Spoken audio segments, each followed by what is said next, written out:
નમસ્કાર, BBN news ચેનલમાં આપનું સ્વાગત છે। હું છું કવિતા પંચાલ ને હવે જોઈએ આજના સમાચાર।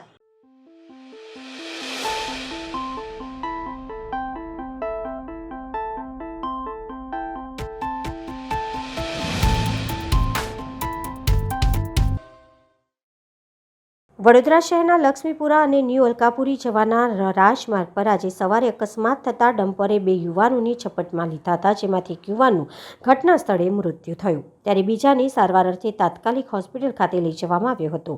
સાથે જ કહેવાય છે કે નવા રાજમાર્ગ પર બનાવવામાં આવ્યા છે, પણ આ રાજમાર્ગ પર એક પણ પ્રકારે કહેવાય કે 4 રસ્તા હોવા છતાં પણ બમ્પ નથી, કોઈ પણ સિગ્નલ, જેના કારણે અકસ્માત થવાના ચાન્સીસ ખૂબ વધેલા હતા। જે રસ્તાને 4 બાજુથી ખૂબ પહોળો રસ્તો હોવા છતાં પણ નાનું એક સર્કલ પણ બનાવ્યું નથી, જેના કારણે આજે યુવાનનું ઘટના સ્થળ પર કમકમાટીભર્યું મોત નીપજ્યું છે। તેનું કોઈ ખાસ કારણ હોઈ શકે, કેમ કે જ્યારે પણ 4 રસ્તાનું નિર્માણ થાય છે ત્યારે તે જગ્યા પર એનકેન પ્રકારે બમ્પની વ્યવસ્થા સાથે જ કરાય છે। ટ્રાફિક સિગ્નલની વ્યવસ્થા ખાસ કરીને કરવામાં આવે, પણ આટલા ભારી સંખ્યામાં નાગરિકોની અવરજવર કરતા માર્ગ પર માત્ર રસ્તો બનાવ્યા પછી કોઈપણ પ્રકારની સુવિધા નથી, જેના કારણે ભારદારી વાહનો બેફામ બનતા હોય છે અને નાનામાં નાની ગાડીવાળાઓને આના લીધે મોતનો સામનો કરવો પડતો હોય છે। આજ રોજ સુભાનપુરા ન્યૂ અલકાપુરી જવાના માર્ગ પર એક અકસ્માત સર્જાયો હતો, તેમાં આપ સ્પષ્ટપણે જોઈ શકો છો। લક્ષ્મીપુરા રોડ પાસેના 5 રસ્તા છે, એની અંદર એક તમે જુઓ નારાયણ ગાર્ડન લોટસ તરફ જવાનો રસ્તો છે, એક લક્ષ્મીપુરા ગામ તરફ, સાથે સાથે ગોરવા આઈટીઆઈ છે, અમૃતનગર છે। તો 5 રસ્તા પર છે। આ રસ્તા હમણાં ટીપી ખુલી હતી અને રસ્તા વડોદરા મહાનગરપાલિકાના અને અમારા દ્વારા બનાવવામાં હતા, પણ વિષય એ હતો કે જ્યારે આ રસ્તાઓ જ્યારે પહોળા થાય છે ત્યારે મેન ચોકડીઓ છે એની જગ્યા પર જે સ્પીડ બ્રેકરો હોય છે, સાથે સાથે સર્કલોનું આયોજન હોય છે।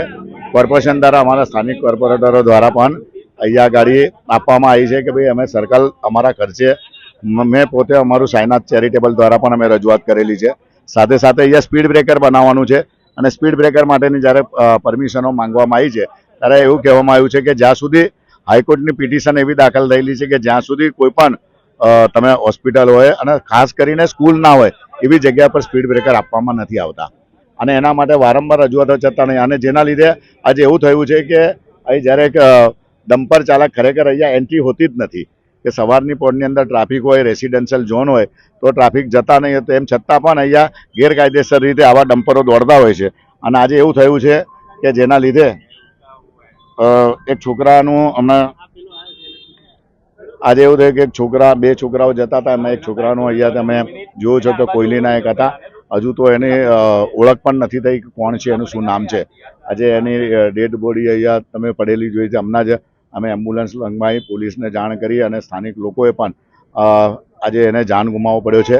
તો વડોદરા શહેરના મેયર પિંકીબેન સાથે પણ મેં હમણાં વાત કરી છે, અર્જન્ટલી કોઈ પણ સંજોગે કેટલીક વાર ઓવરરૂલ જઈને પણ, અને લોકો સ્થાનિક લોકો જ્યારે રેસિડેન્શિયલ હોય, લોકોની જ્યારે આપણે આટલી સારી સુવિધા કરીને રોડ બનાવ્યા હોય ત્યારે આપણે એને બમ્પર જરૂરી છે, અને અર્જન્ટલી હમણાં મેડમે મારી પાસેથી એડ્રેસ ને બધું કરાવડાવ્યું છે।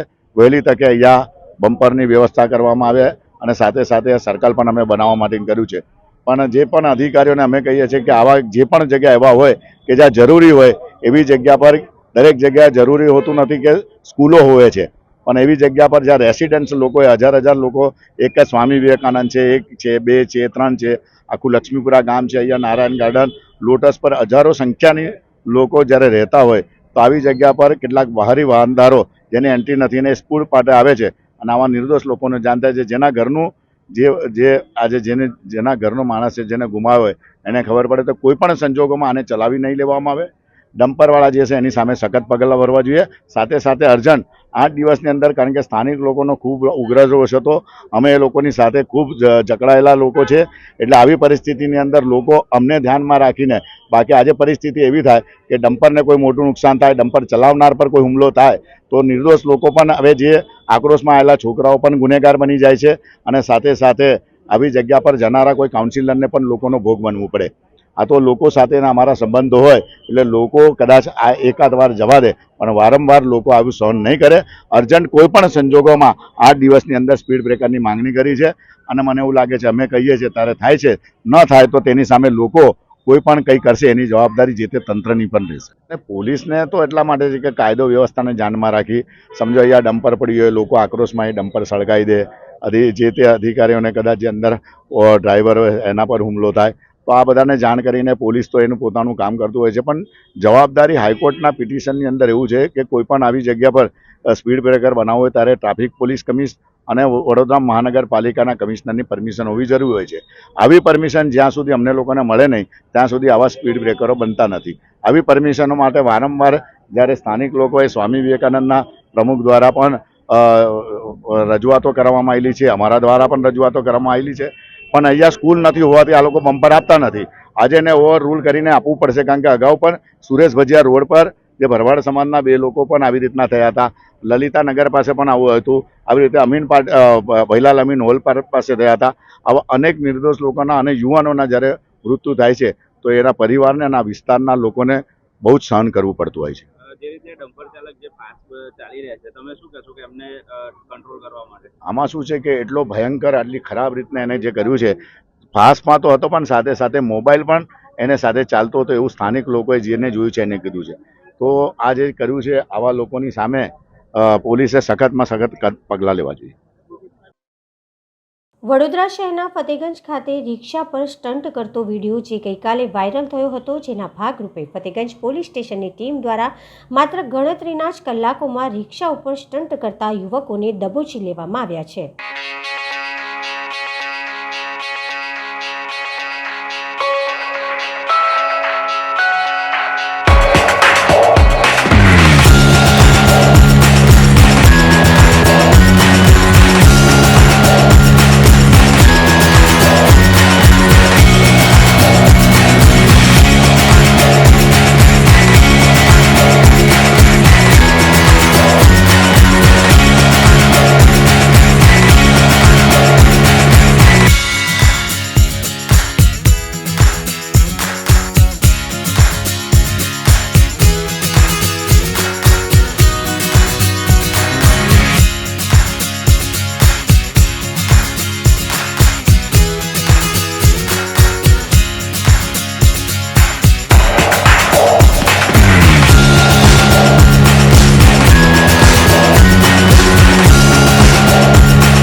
તાલાલા ખાતે એસબીઆઈ બેંક દ્વારા ડાયાબિટીસ બ્લડ પ્રેશર તપાસ કેમ્પનું આયોજન કરવામાં આવ્યું. એસબીઆઈ બેંકના મેનેજર રાકેશ કુમાર તેમજ ડૉક્ટર હડિયલ સાહેબ અધિક્ષક આરોગ્ય કેન્દ્ર તાલાળાના માર્ગદર્શન હેઠળ એનસીડી સેલના આરોગ્ય કેન્દ્ર તાલાળા દ્વારા એસબીઆઈ બેંક તાલાળા ખાતે ડાયાબિટીસ બ્લડ પ્રેશર તપાસ કેમ્પનું આયોજન કરવામાં આવ્યું, જેમાં બેંકના પેન્શનર, સમગ્ર સ્ટાફ તેમજ બેંકમાં આવતા દરેક લોકોએ બહોળી સંખ્યામાં આ કેમ્પનો લાભ લીધો હતો.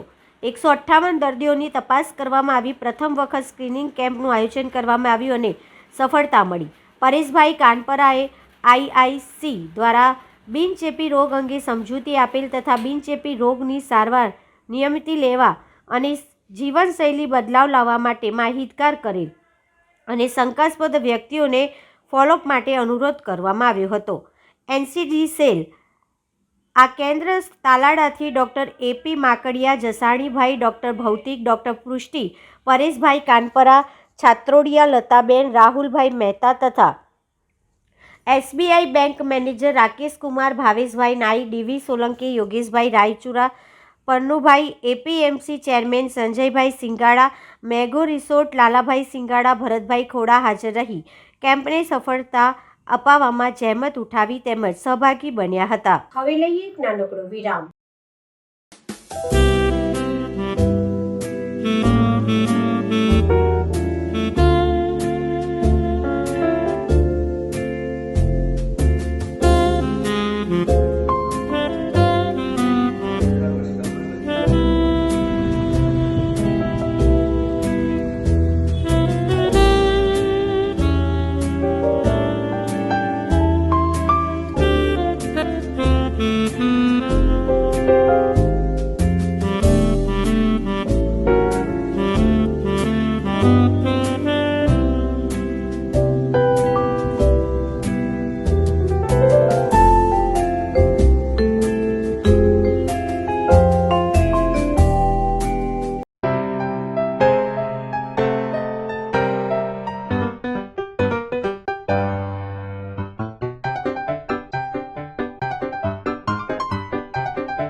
નમસ્કાર, બીબીએન ન્યૂઝ ચેનલમાં આપનું સ્વાગત છે. બોડેલી તાલુકાના જબુ ગામ ખાતે ક્ષત્રિય સમાજ દ્વારા પ્રવેશ નિષેધના બોર્ડ લગાવવામાં આવ્યા. પરસોત્તમ રૂપાલાના નિવેદનને લઈને ક્ષત્રિય સમાજમાં આક્રોશ હજુ પણ યથાવત. રૂપાલાની ટિકિટ નહીં કપાય ત્યાં સુધી ભાજપના કોઈ પણ આગેવાન કે કાર્યકરોએ પ્રવેશ કરવો નહીં એવા બોર્ડ લગાવી વિરોધ પ્રદર્શન કરવામાં આવ્યો. બોડેલી તાલુકાના જબુ ગામમાં પરસોત્તમ રૂપાલાનો વિરોધ કરાયો અને જાતે ક્ષત્રિય સમાજના યુવાનો દ્વારા જ બેનરો લગાવી વિરોધ દર્શાવ્યો હતો અને રૂપાલાની ટિકિટ રદ કરવા માટેની માંગણી કરવામાં આવી હતી. અને જો એવું નહીં થાય તો સમગ્ર સમાજ હાલ જે રીતે વિરોધ કરે છે એ જ રીતના વિરોધ યથાવત રહેશે અને ભાજપના વિરોધમાં મતદાન પણ કરશે. અને સાંજના સમયે બોડેલી ખાતે પણ બોડેલી તાલુકાના દરેક ગામના ક્ષત્રિય સમાજના લોકો એકત્રિત થયા હતા. અંકલેશ્વર ભરૂચના સાયકલિસ્ટ દ્વારા વિશ્વ આરોગ્ય દિવસની ઉજવણીના ભાગરૂપે સાયકલ યાત્રાનું આયોજન કરવામાં આવ્યું. વિશ્વ આરોગ્ય સંસ્થા WHO દ્વારા દર વર્ષે 7 એપ્રિલના રોજ વિશ્વ સ્વાસ્થ્ય દિવસ તરીકે ઉજવવામાં આવે છે. તો આ વિશ્વ આરોગ્ય દિવસની ઉજવણીના ભાગરૂપે સાયકલિસ્ટ નિલેશ ચૌહાણ તથા શ્વેતા વ્યાસ દ્વારા ભરૂચ અંકલેશ્વરથી હાસોટ સુધીની સાયકલિંગ યાત્રાનું આયોજન કરી લોકોને સ્વાસ્થ્ય પ્રત્યે જાગૃત કરવા યોજાયેલી આ સાયકલ યાત્રા દરમિયાન નિલેશ ચૌહાણે જણાવ્યું હતું કે આ વર્ષે વિશ્વ આરોગ્ય સંસ્થા દ્વારા મારું સ્વાસ્થ્ય મારો અધિકારની થીમ પર વિશ્વ આરોગ્ય દિવસ ઉજવાઈ રહ્યો છે. વિશ્વ સ્વાસ્થ્ય દિવસ નિમિત્તે અંકલેશ્વર ભરૂચના સાયકલિસ્ટ નિલેશ ચૌહાણ તથા શ્વેતા વ્યાસે જણાવ્યું હતું કે મારું સ્વાસ્થ્ય મારો અધિકારના બદલે મારું સ્વાસ્થ્ય મારી જવાબદારી સૂત્રને અપનાવી દિવસ દરમિયાન કમસે કમ 1 કલાક પોતાની જાત માટે ફાળવી સાયકલિંગ, રનિંગ, વોકિંગ અથવા તો અન્ય કોઈ પણ પ્રકારની કસરત અથવા સ્વસ્થ ખોરાક લેવો જરૂરી છે. જો વ્યક્તિ સ્વસ્થ હશે તો જ સ્વસ્થ સમાજ બનશે. જેથી દરેક વ્યક્તિએ મારું સ્વાસ્થ્ય મારો અધિકારના બદલે મારું સ્વાસ્થ્ય મારી જવાબદારી સૂત્રને અપનાવીને સ્વસ્થ સમાજ અને સ્વસ્થ વિશ્વના નિર્માણ કરવામાં આપણે સહભાગી બનવું જોઈએ. ભરૂચમાં સ્વસ્થ પ્રત્યે જાગૃતિ લાવવા સતત પ્રયત્નશીલ રહેતા સાયકલિસ્ટ નિલેશ ચૌહાણે તેમનું અસહ્ય કમર દર્દ રહેતું હતું, જે 3 વર્ષ દરમિયાન સાયકલિંગ, રનિંગ જેવી શારીરિક કસરત દ્વારા અસહ્ય કમર દર્દમાં પણ સંપૂર્ણ સ્વસ્થતા મેળવી શકે છે. તથા ભરૂચના મહિલા સાયકલિસ્ટ શ્વેતા વ્યાસે સાયકલિંગ તથા ફિટનેસને એક્ટિવિટી દ્વારા 2 વર્ષ દરમિયાન તેમનું 30 કિલો જેટલું વજન ઓછું કર્યું છે તથા ભરૂચ જિલ્લાની જનતાને શારીરિક કસરત દ્વારા સ્વાસ્થ્ય જીવન અપનાવવા માટે સતત પ્રયત્નશીલ રહે છે. તો આજે આપણે બધા વર્લ્ડ હેલ્થ ડેના નિમિત્તે ભેગા થયા છે અને બધાને અમે ખાલી એટલું કહેવા માંગીશું કે રોજ વધારેમાં વધારે નહીં તો તમારે અડધો કલાક સાયકલિંગ કે રનિંગ જે પણ તમને ગમતું હોય એ કરવું જોઈએ અને પોતાના હેલ્થ માટે તમારે પણ જાગૃત રહેવું જોઈએ. Thank you. ડન.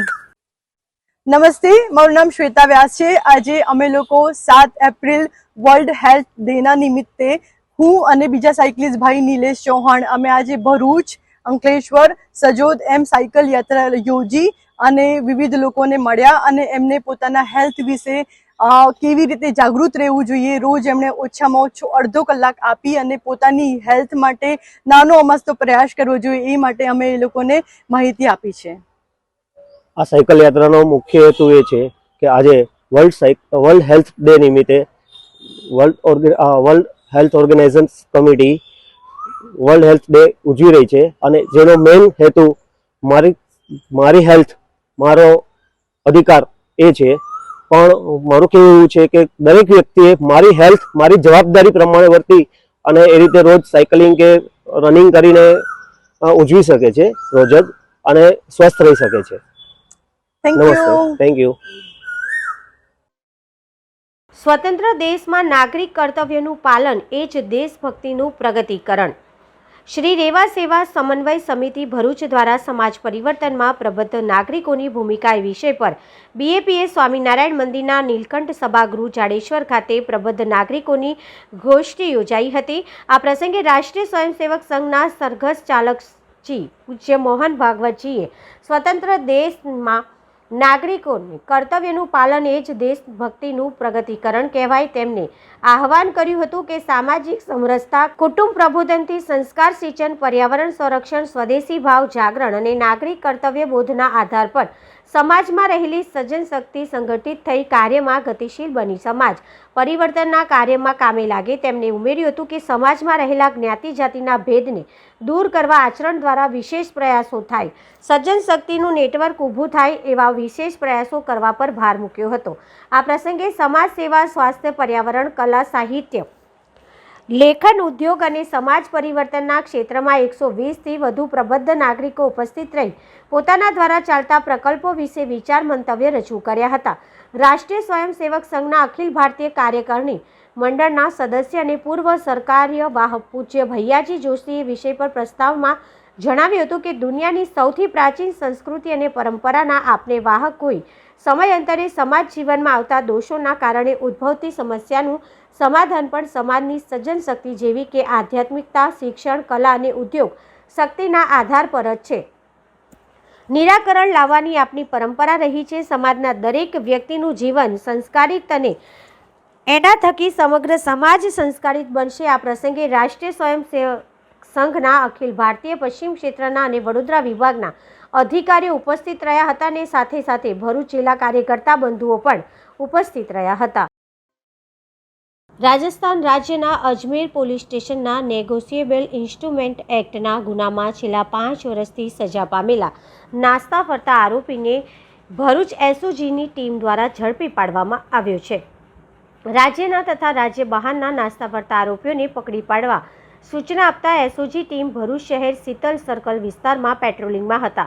તે દરમિયાન પોલીસ કોન્સ્ટેબલ સુરેશભાઈ રામસિંહભાઈ નાઓને મળેલ બાતમીના આધારે અજમેર પોલીસ સ્ટેશનના section 138 of the negotiable instrument એક્ટના ગુનામાં સજા પામેલા નાસ્તા ફરતા આરોપી વિકાસ મિશ્રા, ઉંમર વર્ષ 36, રહેઠાણ હાલ મકાન નંબર A302 વેદ કોઓપરેટિવ હાઉસિંગ સોસાયટી, જલધાર ચોકડી, અંકલેશ્વર, જીઆઈડીસી, જિલ્લો ભરૂચ, મૂળ રહેવાસી ધનાપુર ગામ, થાના ભોથોડી, તાલુકો જ્ઞાનપુર, જિલ્લો ભદોઈ, ઉત્તર પ્રદેશ નાઓને ભરૂચ જિલ્લા સર્કલ રેલવે સ્ટેશન પાછળ હાજર છે. જે ચોક્કસ બાતમીના આધારે તપાસ કરી મળી આવતા આરોપીના નામઠામની ખાતરી કરી આરોપીને પકડી તેની અટકાયત કરી આગળની વધુ કાર્યવાહી માટે અજમેર પોલીસને જાણ કરવામાં આવી છે. આજરોજ ગુજરાતના મુખ્યમંત્રી ભૂપેન્દ્ર પટેલે હરસિદ્ધિ માતાના દર્શન કરી ધન્યતા પ્રાપ્ત કરી હતી. આજરોજ રાજપીપળા ખાતે આવેલા હરસિદ્ધિ માતાના મંદિરે ભૂપેન્દ્ર પટેલ આશીર્વાદ લેવા પધાર્યા હતા. સમગ્ર ભારતમાં ચૂંટણીનો માહોલ છે ત્યારે નેતાઓ મંદિરમાં જોવા મળતા રહે છે. ત્યારે થોડા દિવસ પહેલા આ મંદિરે માતા હરસિદ્ધિના દર્શન માટે કોંગ્રેસના નેતા રાહુલ ગાંધી પણ આવ્યા હતા.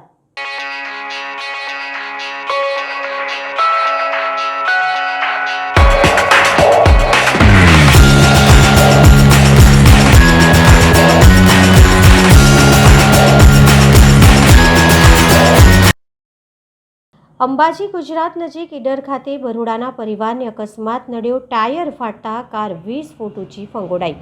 2ના મોત અને 4 ઇજાગ્રસ્ત. હિંમતનગર અંબાજી હાઈવે પર ઈડરના સાંપાવાડા નજીકથી શનિવારે બપોરે કારમાં પસાર થઈ રહેલા પરિવારની કારનું ટાયર અચાનક ફાટી જતા 6 જણા સાથેની કાર લગભગ 20 ફૂટ ઊંચે ફંગોળાઈ ગઈ હતી, જેના લીધે 2 જણાને ગંભીર ઈજા થઈ હોવાના કારણે ઘટના સ્થળે જ મોત નીપજ્યા હતા. જ્યારે 2 બાળક સહિત 4 જણાને ઈજા થતા તુરંત જ સારવાર માટે હિંમતનગર અને અમદાવાદ મોકલી અપાયા હતા. ખેતીના ખોજમાં લાઠી સંતોકબા મેડિકલ સેન્ટર લાલજી દાદાના વડલે કૃષિ મેળાનું કુલપતિ ડોક્ટર ટીબડિયાની અધ્યક્ષતામાં પ્રારંભ. લાલજી દાદાના વડલાની શીતળ છાયામાં ચાલતી અને અનેકવિધ સેવામાં વધુ એક સેવાનો ગોવિંદભાઈ ધોળકિયાની દૂરદેશીએ પ્રારંભ. ખર્ચ વગરની ખેતી, ઝેરમુક્ત જીવનથી વધુ એક સેવા શરૂ કરતા શ્રી રામકૃષ્ણ એક્સપોર્ટના મોભી ગોવિંદભાઈ ધોળકિયાની દૂરદેશીએ નવી મુહિમ ઉપાડી. લાઠી સંતોકબા મેડિકલ સેન્ટર સંચાલિત આરોગ્યધામ લાલજીદાનું વડલું એટલે અનેક માટે ઉપકાર છે. નિરામય આરોગ્ય જળ તીર્થ, વ્યસન મુક્તિ, પર્યાવરણ, શ્રી રામકૃષ્ણ કલામ આરોગ્ય પ્રોજેક્ટ, સૌર ઉર્જા, ફરતા દવાખાનાના ઉપરાંત ઘરે બેઠા સાત્વિક ભોજન પ્રસાદ સેવાઓ દૂર સદૂર રહેતા વડીલો માટે આશીર્વાદરૂપ બની રહે છે. આરોગ્યધામ લાલજી દાદાના વડલાના તમામ ટ્રસ્ટીગણ, લાઠી તાલુકાના 35 જેટલા ગ્રામ્ય વિસ્તારના સ્થાનિક અગ્રણી, સામાજિક સ્વૈચ્છિક સંસ્થાઓના અગ્રણીઓ, ખેડૂતોની ઉપસ્થિતિમાં સફળ કૃષિ મેળો યોજાયો હતો. ખેડૂતો માટે નવી મુહિમ ઉપાડી લે લાલજી દાદાના વડલાના ચેરમેન રાકેશભાઈના નેતૃત્વમાં પ્રારંભાયેલી મુહિમ સામાજિક સરપંચના અમૂલ પરિવર્તન લાવનારી બની રહેશે. આહાર જ વિચાર પ્રદાનનું માધ્યમ છે, ત્યારે શુદ્ધ ઝેર મુક્ત ખોરાક માટે કૃષિ ક્ષેત્રે ગોવિંદભાઈ ધોળકિયાનો ઉમદા વિચાર સર્વ સ્વીકાર બનશે જ. આ કાર્યક્રમમાં ખૂબ મોટી સંખ્યામાં ખેડૂતોએ હાજરી આપી હતી. આયોજન કર્યું. પ્રફુલ્લ દાદા આમ તો બધા જ એમને ઓળખો છો.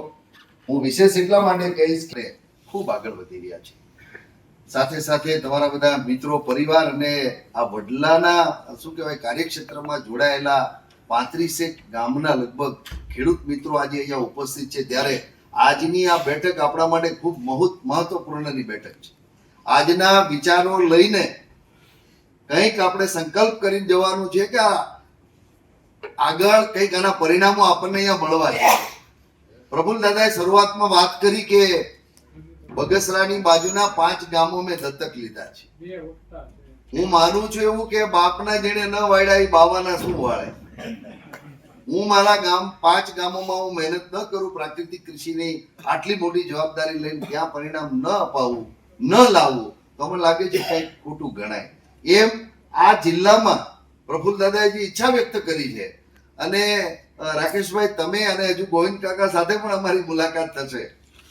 હું વાઇસ ચાન્સેલર બન્યો ત્યારે 2 દિવસ પછી ગોવિંદ કાકાનો ફોન આવ્યો અને એમણે મને કહ્યું હતું કે સાહેબ તમે ખૂબ મોટી જવાબદારી લઈ રહ્યા છો, ત્યારે આ કૃષિ યુનિવર્સિટીને આગળ વધારવા માટે મારી કોઈ પણ પ્રકારની જરૂર પડે તો ચોક્કસ મને મળજો, આવું એમણે કહ્યું છે.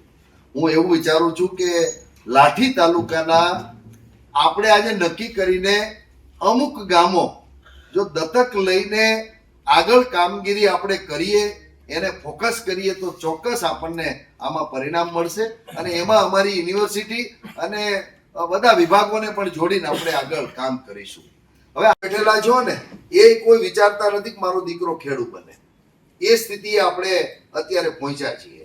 અને એ પણ જાણો છો ખેતી વગર આગળ કશું થવાનું નથી. કોરોના મહામારીમાં આપણને બધાને ખબર પડી કે બધા ચક્રો બંધ હતા, એક ખેતીનું ચક્ર ચાલુ હતું અને પેટને લાગે વળગે છે ત્યાં સુધી ખેતી વગર છૂટકો જ નથી. તો એને આગળ વધારવા માટે આપણે ખેડૂતના દીકરા તરીકે અત્યારે જે સારામાં સારી ખેતી પદ્ધતિઓ હોય એને કેમ આગળ ન લઈ જવી. મિત્રો અહીંયા આપણે ભટક્યા બહુ કરતા છીએ. जगदीश पारिक जी को सुन के मेरे को लगा कि इन्होंने जो अचीवमेंट किया वो ऑर्गेनिक फार्मिंग में किया, जैविक खेती में किया. जैविक ખેતી ને એને ખૂબ એ સમયમાં કામ કર્યું હશે અને જરૂરી પણ છે કે વિષમુક્ત ખેતી એ પણ એક એનો વિચાર છે. એની સાથે સાથે જોઈએ તો હવે સાયન્સ એન્ડ ટેકનોલોજી એટલી બધી આગળ વધી, એમાં આપણા ગુજરાતનો નહીં પણ દેશનો તમે જો અભ્યાસ કરો તો વર્ષોથી ઓર્ગેનિક ફાર્મિંગ, જૈવિક ખેતીનો પ્રચાર અને પ્રસાર ભારત સરકારને બધી યુનિવર્સિટીઓ, કેમ્પસો બધા કરે છે. મોટા મોટા વિભાગો કાર્યરત કરી દીધા છે. છતાં પણ અત્યારે આપણે એમણે જે વાત કરી ને પ્રાકૃતિક ખેતી, કુદરતી ખેતી, એના જે પ્રોટોકોલ ડેવલપ થયા છે, એના આધારે જે પરિણામ મળી રહ્યા છે, આની જો કમ્પેરિઝન કરો તો 30 વર્ષમાં એવા કોઈ ખેડૂતોમાં વધારે ફાર્મ નથી બન્યા કે જે ટકાઉ હોય અને ખેડૂતને પહેલા વર્ષે જ ઓર્ગેનિક ફાર્મિંગમાં, જૈવિક ખેતીમાં એના ખર્ચા કાઢી અને સસ્ટેનેબલ આગળ વધી શકે. મિત્રો વિચાર હું તમારી આગળ એટલા માટે મૂકું છું કે દરેક લોકો માનો કે ખેતીના વિવિધ જે પદ્ધતિઓ છે ને એની પોતાની ખૂબ સરસ મજાની ચર્ચા આપણી સાથે કરે છે. આપણે ચોક્કસ જે વિષ મુક્ત ખેતી તરફ આગળ વધવાનું જ છે. नहीं વધીએ तो શું પરિણામો આવે એ મારે કોઈને સમજાવવાની જરૂર નથી, કારણ કે छोड़ के आ गया, फुल हैंड खेती करने लग गया. आज तक जो मैंने खेती की है वो सब खेती जैविक की है. जैविक के अलावा मैंने मृदा में मेरे हाथ से जहर नहीं डाला, क्योंकि एक मृदा में जहर डालने से वो जहर पानी में भी आएगा, वो जहर हवा में भी आएगा, और वो आएगा जो आएगा सबसे पहले तो उसको मेरे बच्चे या मेरा परिवार खाएगा, मेरे उत्पादन को. इसलिए मुझे ये डर था कि जब मैं मेरे परिवार को बचा रहा हूं तो मेरे देशवासियों को क्यों नहीं बचाऊंगा. मैंने आज तक इस्तेमाल नहीं किया. धीरे धीरे क्या है, सब करीब करीब देश के जितने भी करीब बड़े नेता है सबको मैंने ऑर्गेनिक खिलाया. गोभी के फूल को उन्होंने तोड़ तोड़ करके खाया, और कच्चे को, यहाँ तक कि मोदी जी तक तो मैं ये कह सकता हूँ कि ऑर्गेनिक में जो है वो नहीं। और दूसरी बात ये है, ऑर्गेनिक करने के लिए लोग उत्सुक इसलिए नहीं है कि जो पुरानी पद्धति है वो लुप्त हो गई है। मेरे पास joint director agriculture, deputy director, ये सब 55 आदमी ट्रेनिंग लेने के लिए आए। राजस्थान सरकार ने भेजा तो मैंने उनसे पूछा, सर आप पढ़े लिखे हैं, मान पढ़ हूं, आप मेरे से क्या ट्रेनिंग लेंगे, मैं आपको क्या ट्रेनिंग दूंगा, क्योंकि आपके पास तो यूनिवर्सिटी है, कृषि विज्ञान केंद्र है, मैं तो एक छोटे से जमीन का एक टुकड़े का मालिक हूँ, मैं आपको क्या शिक्षा दूंगा। तब उन्होंने बताया था कि हमें पढ़ाया गया है वो भी रसायन पढ़ाया है, आज तक नौकरी भी मैं रसायन में करते आ रहे हैं। अब जब 2-3-4 साल नौकरी में बच गए, अब कह रहे हैं जैविक करो, तो जैविक तो वही बता सकता है जिसकी उम्र 70 वर्ष से ज्यादा हो, क्योंकि उन्होंने बुजुर्गों को देखा है, करता आया, इसलिए सरकार ने आपके पास ट्रेनिंग के लिए भेजा है। तो साथियों, તો આવતા આજના સમાચાર આવતીકાલે ફરી મળીશું આ ચેનલ પર આ સમય. ત્યાં સુધી સમગ્ર બીબીએ ન્યૂઝ ચેનલની ટીમને રજા આપશો. નમસ્કાર.